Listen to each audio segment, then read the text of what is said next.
So games that will leave DK fans a little bit worried, but against teams that they feel like they are favored towards, Dplus have an absolutely incredible win record in series and games throughout the year. And given that GAM, even for all their achievements, on paper are weaker, DK should be filled with confidence, but the respect towards Levi already being paid. Yeah, already. Wukong off the board as well here from Dplus, really targeting them. It says a lot when the jungle goat is giving you that respect. I like it. It's Levi's most played across the course of the year, 84% win rate on it. Maokai as well, undefeated on that this year, 8-0. So we'll see if DK decide to continue to pinch that jungle pool. Instead, the Kalista, who, although on the stage hasn't been that impressive, is obviously making waves in scrims. And I want to point out something kind of interesting about Dplus draft strategy so far at Worlds. They've actually had Deft not play Xayah or Kai'Sa one single time so far in the tournament. He's opted every time for something with extra range. You know, he played the Caitlyn, he played the Ziggs, he played the Varus as well. So it's been a different, interesting kind of take here for the Dplus bottom lane. Of course, a lot of people also memeing on Kellen for missing some Alistar combos, but still definitely a premier champion. Orianna, to me, is the main pick, especially with the Xayah being banned away. Showmaker, however, has mentioned that he feels like, as the Kai'Sa will get picked up, that Orianna specifically, as strong as she is, does require more resources. It's an immobile champion, so against some mid-jungle 2v2s, you can kind of struggle. And I would expect Dplus to kind of follow what they've been doing, give a lot of resources, both in draft and in jungle attention towards the bot side of the map, because playing towards Deft, I think, is the best that DK have looked. And even if you know, like them playing towards that mid-jungle 2v2, they've definitely been the most consistent if Deft is in a good position. All right, GAM instantly lock in some carry attack combo here. The classic spicy hot pot, Jarvan Cataclysm, Rumble, ultimate over the top of it. And we had a big conversation about the top side of the map. Rumble has been absolutely oppressive in the top side. Not really anyone has been able to find any hard counters to it, so it's mostly just been kind of answers here, and the Cassante will be picked up again. Jarvan with the early ganking potential here. It looks like GAM definitely coming out with some early firepower, and Dplus maybe weather the storm there. They're making their intentions known, aren't they? Like, we are going to play through top. We're going to try and get Levi and Kiaya ahead. Kiaya, 5 games on the Rumble in this year, has won 4 of those. And now we'll see where DK decides to go. Jungle pick Lee Sin for Canyon alongside that Kai'Sa and Cassante. I always love Lee Sin into Jarvan, but especially love me some Canyon Lee Sin. Jungle Goat indeed. Let's see what he's got this time around. Here's your Orianna though.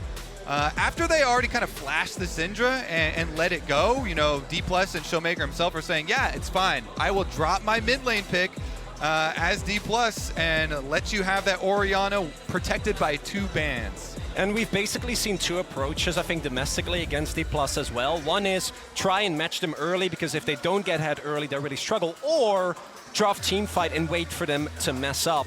And thus far, GAM really going heavy on the team fighting power. Now, I think Showmakers actually, even though they flashed the Syndra, maybe that was a little bit of trying to bait them, because when you're looking at a Jarvan jungle in addition to the Orianna matchup, you usually want something more mobile to be able to dodge that. Akali, Yone, those types of things. You can go for kill pressure with a Lee Sin as well.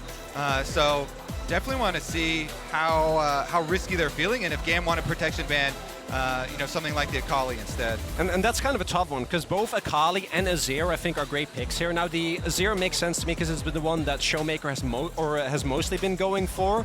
But the Akali, ever since it was brought out by Chovy, has seemed like a very successful mid to late game answer into the Orianna specifically. And I wouldn't be surprised if that is what is picked up. Does mean that the mid jungle 2v2 doesn't really come online until level 6. Yeah, I mean, you intentionally sacrifice some things when you're picking Akali. The early skirmishing, yes, going to sacrifice that. You're going to sacrifice wave push as well early on, but you will turn into such a good side laner later. It makes it very difficult for GAM to play anything besides a clumped up 5-on-5. But, you know, with the comp that they're showing already, that is going to be the direction they go no matter what. And I think the R4 Rakan here from GAM is actually very obvious. It's such an easy pick, hasn't been banned so far, safest support left, especially with the Renata ban. You can't really be shut down in the lane too much. It does open up Dplus Kia for the Rel pick, and then alongside that, their mid laner, the Akali that we've been talking about. But if I'm GAM, I'm looking at this composition, and I'm very happy with what I've drafted. You have late game insurance with the Orianna, you have jungle top early pressure with the Rumble Jarvan, and then you have Pallet on one of his signature champions in the Rakan. Yeah, this is exactly bread and butter for GAM. Some winning skirmish style stuff towards the top side of the map, get spicy maybe, try and get an early lead, and then Kati on something that does scale super nicely for later that can be that big carry for the later team fights. Here's another look though, Showmaker gonna drop down the Sylas. And for me, really big, we'll see how he's able to actually deal with the Rumble ultimate placement. I think we've seen a very big discrepancy between mid laners throwing equalizers and top laners throwing equalizers. Is definitely a specific skill set. Do you think that the Zeri, as strong as it is when it comes to mid to late game fights, might tilt the GAM composition a little bit too far into the scaling direction? Because I do think that Dplus, for all their mid game faults, we've seen them lose, I feel like from like 5 to 8k gold leads multiple times throughout the year. At the same time, letting them have free reign early is a really risky proposition, and it does kind of feel like that's what GAM is leaning towards, bar any like level 6 5v5 mega wombo shenanigans. And whenever you're evaluating mid lane matchups, you also have to take into account the support roam timers here. And so if you are going to give up some push on bottom side or some priority from bottom side, then that definitely means these supports are coming for your flash in mid lane, try and make some visits early and often. I think it does isolate Slater a little bit if Pallet wants to get out of that lane, look up towards the top lane. That's kind of where we expect GAM's focus to be in the early game. DK obviously have the survivability of Cassante up there. He can tank a lot of pressure. And with the game plan being so obviously spelt out by GAM, you have to think that DK will be investing into vision early, investing into pressure early in that top side to make sure that Kana can survive the first 5 to 10 minutes of this game.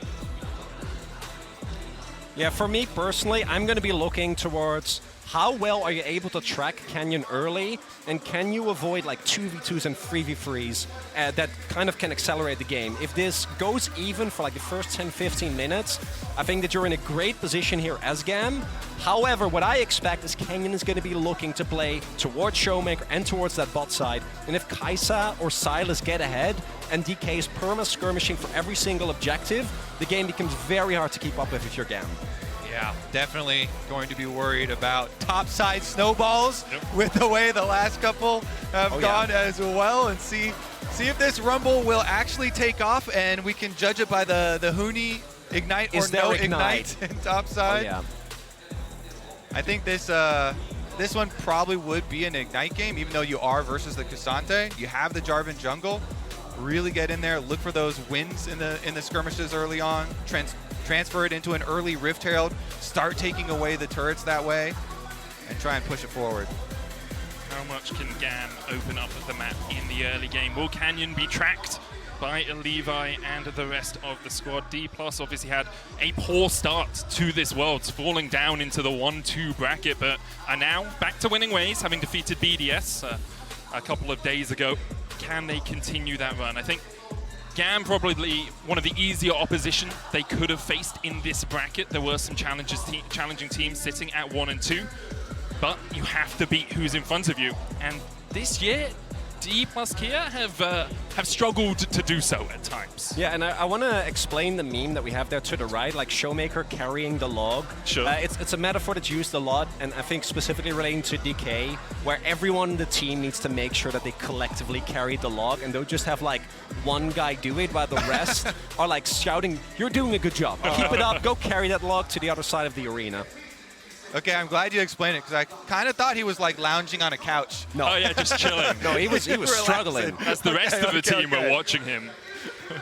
If I shout who's got the log in the middle of a cast, can you follow up on? Let's get on to Summoner's Rift for our first game of the day. Dplus Kia facing off against the GAM. An elimination match. The loser of this best of 3 is taken out of Worlds. It's a team log, medic. It's a team log. It's very similar to the bus driver. You know, someone always has to be the bus driver. And if you're on the bus, then you just say thank you for the free LP. Okay, sure. But you not multiple people driving the bus, because that would be that's a bit dangerous. more, Yeah. Okay, but multiple people need to carry the log. You can be a good passenger on the bus. That's true. And you guys can also be good passengers watching at home, because you don't need to forget to log in and watch on lollysports.com to earn exclusive Worlds 2023 drops like emotes and icons. They're cool, the drops. You can get some cool stuff. Esports capsules. So 2 things I want to note. Kana has not gone for Aftershock, which is tech we see a lot into the Rumble, where you itemize for early MR, and then with Aftershock, you're actually able to shrug off a lot of the harass. And Kiaya, and Huni's on the desk, so I won't go into too much detail, but did go for the teleport here, as opposed to the Ignite. Now, of course, as mentioned, this is Cassante lane, so you can feel like you might have less kill pressure there, but does really diminish some of the pressure that the Rumble might otherwise have. Both junglers starting their blue buffs here, so we'll look to end on opposite sides as well. Kanyan going to be pathing away from that lane, away from the Cassante, away from the Rumble, not as scared. And meanwhile, wonder if he actually makes his look to try and punish Showmaker and start burning his flash early and really try and get the most out of some of these early pushing levels here for the Orianna, because having that early advantage in wave clear here definitely can be a way to start it up. We have seen some Jarvans do the bot side, come through mid for a quick level 3 gank, and then work their way back up towards the top side. There is a ward on the Razor Beaks from Showmaker that we saw being placed earlier, so Levi will be tracked as he works his way across. In fact, they pretty much know that he started on the bot side of the map because he hasn't appeared on his Razor Beaks yet, and if he had appeared, then they would know that he started top side. Yeah, and we're about to see now the reveal. And they'll know both junglers just going for smooth, full clears here. All lanes kind of going as expected too. Kati got to push in the first couple of waves. Bounce on back now. Meanwhile, bottom side is pushing for Dplus as expected as well. Took us in the LCK like 4 months into, for me at least, into spring. Took me years to change SKT to T1. Yeah, that comes with the territory, and right now we did actually see pings going down from GAM as well, so they were aware that Levi was getting tracked towards the top side of his map, but isn't really going to mean too much with Slater and Palat being very conservative with their trading. I say as Palat goes in, he's recon, so he's fine. There is already an opportunity for a dive, so the knowledge not going to lead to anything right now except a crap trade. Yeah. I will say that sort of a calm play is one where, as an AD carry, you're kind of like, like maybe Kellen jumps in with the W on the rel, but apart from that, I really can't trade because there's a minion under the tower anyway, though I would much prefer to last hit than trying to get some damage down onto the rel. So overall, not too much happening there in the bot lane. I believe good vision that toggle. Canyon was spotted. As we see Kali pushing up, pallet trading in the bottom side as Kellen and Def get the right side of that one. Levi coming in, doesn't land the EQ, but Showmaker forced away half HP. And it's just ships passing in the night as both the junglers work their way down towards the opposite side of the map. Yeah, it seems like we'll have a pretty calm opening to this very important game for both of these teams. Such a meaningful series here with both of these teams going through their struggles, like you said, already in the tournament. Game, of course, coming through play-ins, dropping early, but then being able to still... Oh, it's a good trade. Pallet's so low already, down to 100 HP. Ignite is ticking on him. Will he get away? Void Seekers enough and first blood to DK. Def, the sniper, hits the W, gets the first blood bonus. That is exactly where Dplus want their money. All right, now, no more calm from GAM. All right, now it's time to turn it into overdrive. Once you see Def get first blood, better turn up the pace. Not the start that you're looking for. Already this Kai'Sa going to get ahead. And this is something that I really appreciate about the Dplus composition is, oh, Kellen? You are He's alone. by himself, so... Yeah, I don't know about that one. There's no damage here. He's just upping his skill shot hit percentage. Yeah, particularly given Kellen's tournament thus far, you know. His Enchanter plays looked great. His Engage play, not really the level that we've come to expect from this player. But particularly because if Kai'Sa gets ahead, look at the rest of the team. Every single lane is set up for Killer Instinct, right? So if you ever are able to set up a play and rotate Deft away, can get him so much fed, or so much more fed very, very quickly. Yeah, invade. Kellen doing his job, you know, his whole point there was just to try and delay minions a little bit getting under the tower to allow Deft time to arrive so he can pick them all up and maximize his gold. Meanwhile, the jungle Raptor fight, the classic, does go the way of the cheater who brings his support with him. Look, I've had many fights over fried chicken over the years. I don't really blame them for battling it out over that. We saw Levi as well come down towards the bottom lane to make sure that Slater could push this out. But all in all, this is just Pallet getting caught out with the stun. He tries to dash away, but can't escape in time. Yeah, you always have to be really careful versus Rel to get within Q range of the brush. Because, yes, the crash down's pretty easy to dodge if there's nothing to set it up. But if you get in that crew range of the brush, Kellen does a very good job. Hits him, then easy crash down follow-up. And enough burst damage with that ignite, with the W hitting. With that bottom lane pressure as well, it's going to be a pretty easy setup for Drake #1 here for Dom1, so they have a pretty clear path to start controlling their objectives. And that's the unfortunate part. If that kill on bot side doesn't happen, you know, the little plays, stealing the chickens, keeping track of Canyon, using the priority that Orianna has early, can feel really good. But because of the fact that Deft already has is in a very good position in this 1v1, plus still has heal, you know, Callan still has a sums. Canyon just keeps losing against Scuttle. This seems to be a recurring theme for him, just like Doran with his cannons. Hey, Doran deliberately left that cannon, okay, Chronicler? Canyon still... I'm not going to pretend I know what is happening with Doran. He's an enigma. Canyon also still kills the Scuttle Crab, just a little I don't need this. Takes away the blue buff as well. Wow, Levi's looking mid with level 6. Showmaker still has flash though, so it's pretty hard to actually get the kill there. That's another stun landing. There's already the plasma built up. Killer Instinct living up to its name as Deft takes his second of the game. Oh man, this GAM bottom lane. Remember, this is the part of the team that was added most recently after MSI. Kellen's not done. Slater able to dodge to the side, has hit 6, has that lightning crash if he wants. It continues to put the damage down on Deft. Deft trying to trade back in. Slater flashes away, but Canyon's here! And the Dragon's Rage is enough to secure the kill. And Levi's kind of around, but they're going to see Levi on some wards, so I don't think Levi's even going to be able to get any kills back for GAM. It is heartbreaking for GAM, and it is just a tutorial for Dplus. And Dplus feels so confident because not only was Canyon invading, look at the bot side vision that they have. It was the same thing that they did against BDS, where they are able to play this aggressively because of the control that Canyon's able to get. And then the moment that Pallet goes down, I understand Slater, because I feel like at this point the desperation sets in, right? You're playing against a 2-0 Kai'Sa. You want to try and get something going. Kellen doesn't hit the Q. I honestly think he wins the 2v1 if we don't have Canyon show up at the end. But they also don't do that unless they have Canyon right there. Yeah. True. So and the heal was enough to keep him alive in the end there, so it might have just been a, you know, flash for heal.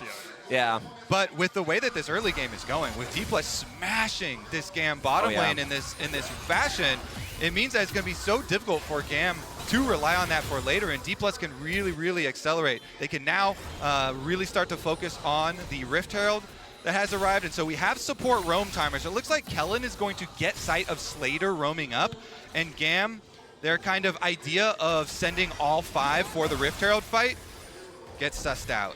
Kellen already level 6 as well. Pallet still probably a wave and a half away from getting there. Levi has started up this Rift Herald, and looks like DK actually either unaware or deciding not to fight it. Yeah, during the vision toggle, it looked like they didn't see him, but I think once he turned around, back around the Herald, they did. And Canyon says, that's fine. You can go Rift Herald, you can go top side. I'm just going to continue to control down here so Deft can eat. He's already got 150 gold bounty, 2 kills on him. Looks like it might be the static shift build here from Deft as well, with Kerchi's Shard sitting in his inventory. And this is always what you want to do as a jungler when you've got a lane like that you want to keep in isolation so you can keep on winning. If you just take away the jungle camps of your opponent that are on the bottom side of the map where you want to have that control, then if they decide to try and come fight it and help out their bottom lane, then you will lose out on efficiency. You'll lose out on time because you don't have your own camps to farm to fall back on there because Canyon's already taken them away.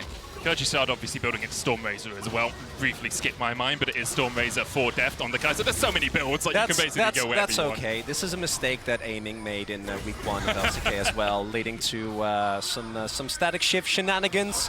But as mentioned, the fact that the Kai'Sa is this accelerated also means that the stacking of Drakes is going to become really easy for Dplus, and I feel like that's one of the premier ways where even if you have a composition which I think might struggle a little bit in 5v5 against the power of GAM, if you're up like 3 Drakes, you can just trade objectives across the map and accelerate that gold.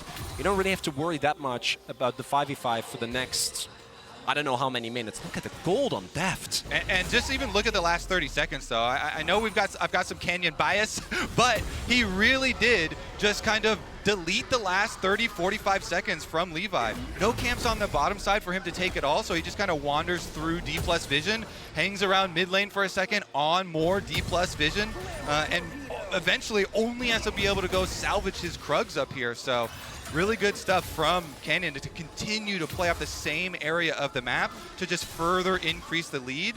And that's something, those little min-max things for junglers to be able to deny enemy camps like that and deny your efficiency of time that the very best in the world will do and will punish you with. Now Levi's doing a little bit of a surprise, but there's no DPS here, so maybe just hold the wave until they get their lane swap and Slater comes up.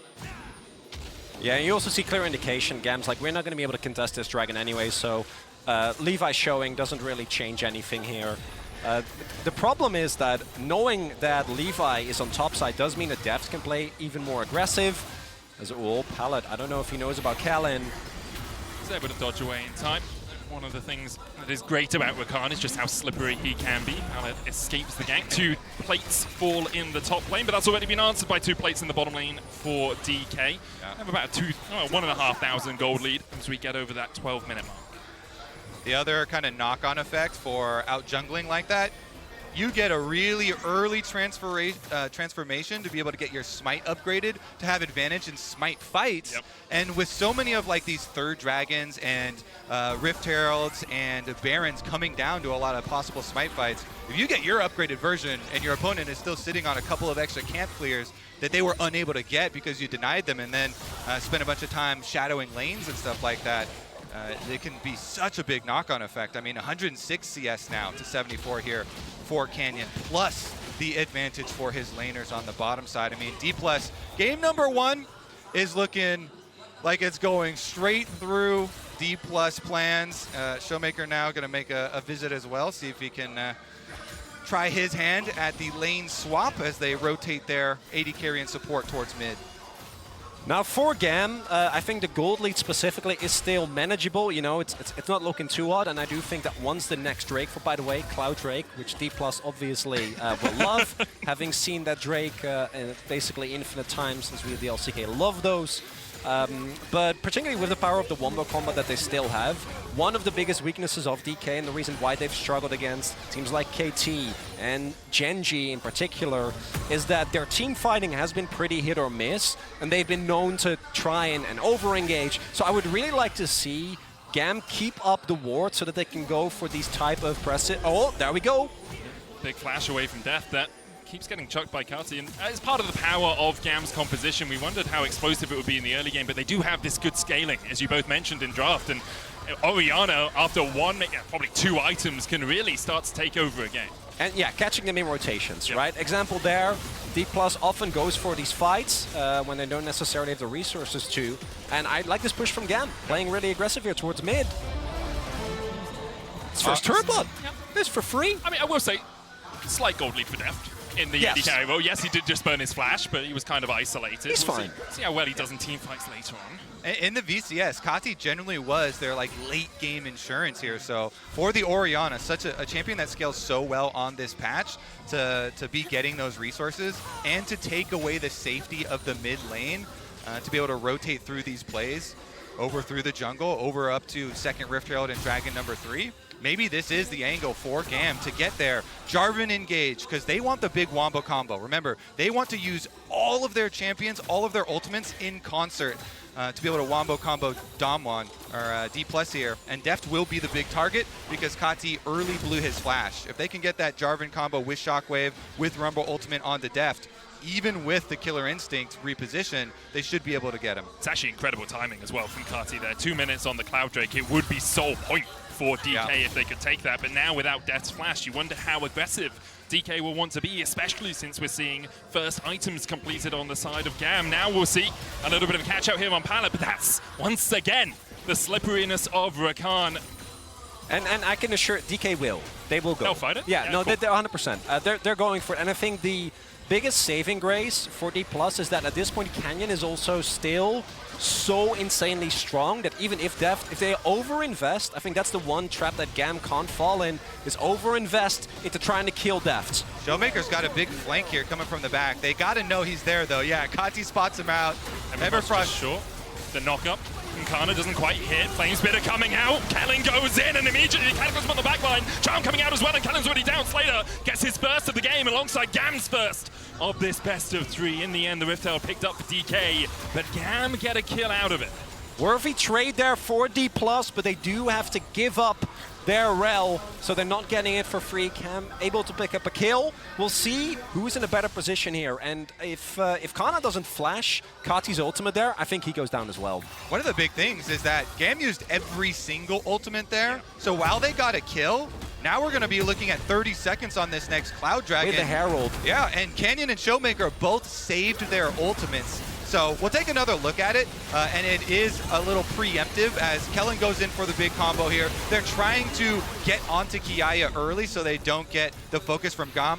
They get that big kill onto Kellen, but I want to see if Damwon can now force it on the Dragon as Showmaker goes for the 1v1. For the Rudap Skomdak Dark, the shockwave stolen, but Kati! The flash burn from Showmaker in the end. And that's going to be Dplus able to pick up a kill there. No Orianna, and that means the Drake, a foregone conclusion. Soul point here at 17 minutes for Dplus. There we go. Showmaker saves his ultimate from the fight, goes for the 1v1 after. Orianna Sombrero ultimate, point blank, gets the kill, flash for flash trade, and guarantees Damwon Dragon number 3, soul point at 17.5 minutes, Medic. It's pretty quick. I've got to be honest. Not bad. They've done a great job of controlling through the bottom lane. We haven't really seen GAM be as explosive as perhaps was promised. They are scaling into this game, and it's still only a 1,500 gold lead. I will say as well, Cloud Soul is great and all, but it's not the most impactful soul for this game. And I'm kind of wondering for Dplus, as Showmaker will get sussed out here, there's a lot of reinforcements on the way as well, so he's not going to try and make any risky moves, although Cannon and Kellen there, maybe they want to go, but everyone's aware of each other, so shouldn't be going in too aggressive there. Is that in the 1v1 and in the sides, Showmaker is unmatched, right? Should be able to deal easily with whoever he meets. Is very evident here as he just hits the Everfrost and then chains from that point on his CC perfectly. That's the flash, but definitely will do that with no regrets. You don't actually have to contest Drake now for like the next 20-something minutes. If you're DK. If you're DK, right? So you can play heavily towards getting more gold, and then by the time you actually do decide to 5v5, your lead should be accelerated so much from the turrets, because that's actually one thing that I think Dplus did really well in their series against BDS that we haven't really seen them be able to, which is getting a lot of objectives. The dragons, yes, but the turrets are all still standing, so GAM are still really safe on the map here, and I think Dplus need to snowball, might start here. Kana looking for a little bit of the flank. The Rift Herald will charge in. Canyon now using that Cloud Rift to speed his way up towards the top lane, but Slater, aware of it, will back away.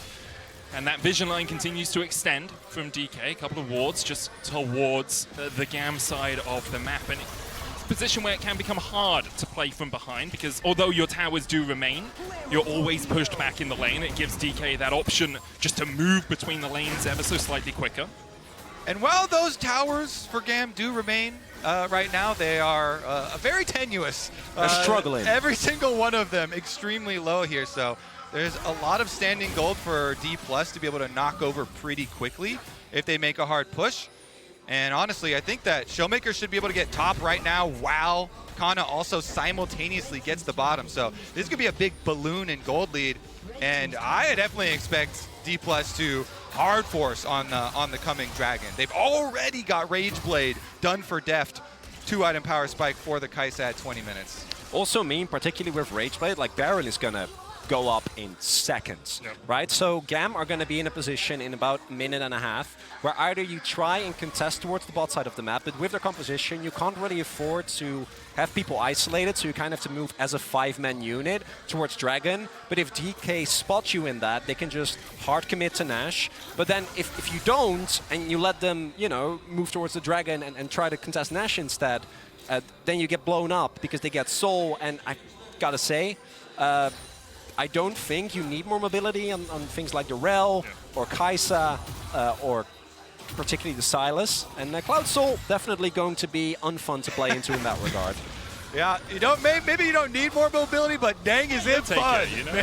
Dang is it fun. You already can't get away if you're Kadi from Showmaker in a side lane. Like, if he gets Cloud Soul. Well, they can't get away more. Yeah, I mean, you know, actually, is that worse? Maybe not. It's fine. All right. Let's see, too, because with both sides pushing in, I mean, GAM are in such a touch spot. You're constantly losing on side lanes being pushed in, and then that threatens the collapse into the flank and even possible dives here. The tower's so low that Dplus could be able to collapse here. It looks like GAM setting up for the counter, though. You see Kiaya in the brush, ready with the Rumble ultimate. GAM hoping that they can pull out the Miracle Wombo combo. Deft and Showmaker both have flash now, though, so pretty difficult to actually accomplish. It's also really hard for GAM if they look for an engage because you just don't have vision in the river. You have one ward in that bot side bush and one ward in the mid lane and one ward just over here, but Kalin was up backing in the pixel bush on the top side. You don't know that. He could be behind you for all the knowledge you have. So this is where it becomes very hard for GAM to actually find those wombo engages, and really they're hoping that DK overinvest into them and then they can wombo them as they try to engage. Schrodinger's Kellen exists in all states. Ganking, flanking, inting, sometimes. Not this game, though. Absolutely really good stuff from him. Starting off a lot of the action on the bottom side, a lot of those engages. And really setting up Dplus for a very comfortable game number 1. Let's get it then. 7 seconds on this Dragon. Here we go. We've got one big opportunity here. And we did just get the quick blades done for Slater as well. It's also Kati finishing Morello, Sterix for Levi. So GAM gonna try desperately. If they can get a teamfight win here, it could be what stabilizes the game for them. And with this teamfight comp, that could be enough. Kalin looking for the flank. Dragon already down to 5,000 HP. Canyon looking for the kick as well as Pallet has to back away. Levi on that front line looking for the steal. Could jump in here. Canyon comes back in. EQ flash. The equalizer on the backline as well as Depth is already low, but Cannon dives in. Slater trying to do what he can already. The Dragon's down as DK. Get the soul. Kiaya forced away. Levi goes in with a cataclysm, but he just doesn't have the damage to work his way through Depth. DK win the fight and they get the soul to boot. Oh man, that is going to be pretty big. They can reset and even look to try and set up around Baron. 30 seconds left on Levi, the jungler. No flash left on him either. Cannon's going to split push on bottom for a second. Now he goes to channel the recall, and there's the teleport. Looks like they are going to make the rotation. Ooh, and also do note, Deft still has his ultimate available, so if anyone from GAM steps too far forward, he can join in a moment's notice. And as mentioned, with that Rage Blade, Nash is going to go up in seconds. Yeah, I don't think Levi has time to spawn and get there, so it's going to need a miracle for GAM to steal. They can 4-on-5 try and just force them off with a fight. What are you going to do, just walk at them? Yeah. That's what they're trying right now, but Shockwave, honest, not most effective strategy I've ever seen as Canyon secures the Baron and Kiaya pays for it with his life. All right, let's wrap it up. Dplus in 24 minutes have acquired everything on the Rift. Time to push down some towers. Here's another look at the Dragon Smite fight. I want to see this because Levi actually gets a combo onto Depth and Rumble Ultimate is used there, but really good stuff from Canyon. He secures the Dragon with the Lee Sin combo. They chase off everybody else and then kill Levi as well. And they know with that jungler down, Baron's as good as yours. Credit to Showmaker as well. He held this Rakan for so long on the backline. No one could step through that choke. Yeah, and because of that, plus the fact that the equalizer wasn't perfectly lined up with the EQ combo, even though it was really nice that Levi was able to hit the flash, it meant that Deft was able to actually continue to 1v1, and then no one else could get to him because of the zoning that was being done. And then GAM, I think, you know, trying to get anything done there, I understand, but at the same time, they did actually use all their ultimates in that fight. So without your ultimates and without your Jarvan, the composition just doesn't have the power necessary. And now Soul's there, DK gets to pick up all that objective gold that we were talking about. And from this point on for GAM, teamfight power or not, you're really going to need a miracle. And Dplus from this position, should be able to cruise here towards a Game 1 victory. Now, that's been said before. So I'm just checking, Dplus aren't like KT, where if we say they're going to win, they lose, right? Not. I don't know. Not to that extent? That Definitely. depends on which Dplus fan you ask. Okay. Definitely not right now, too, with a 7,000 gold lead, with the Dragon Soul, with the Baron buff, and they've still got a minute and 20 seconds left on this Baron buff. They keep going. And Showmaker going in, Kiaya just burst out by death. Showmaker puts an equalizer down himself and pops the stopwatch so he doesn't go pop underneath the tower. Inhibitor tower already down. His death flashes forward. Slater with the lightning crash, but the shield from the Guardian for Pallet does not arrive in time. Now Pallet dancing away as Canyon looks for the kick. Dash away from Levi, and DK are just pushing in on 3 separate fronts. All right. That's going to be 2 inhibitors down and probably looking for Nexus now. Slater down for 27 seconds. Kiaya down for 20. Dplus looking to end game 1. Levi puts the Cataclysm down, but it's really just a jacuzzi for DK as they boil him in the midst of it. The kickback as well. A bit of showmanship there from Canyon to end this one out. 26 minutes is all it took for DK to once again defeat a team lower ranked than them.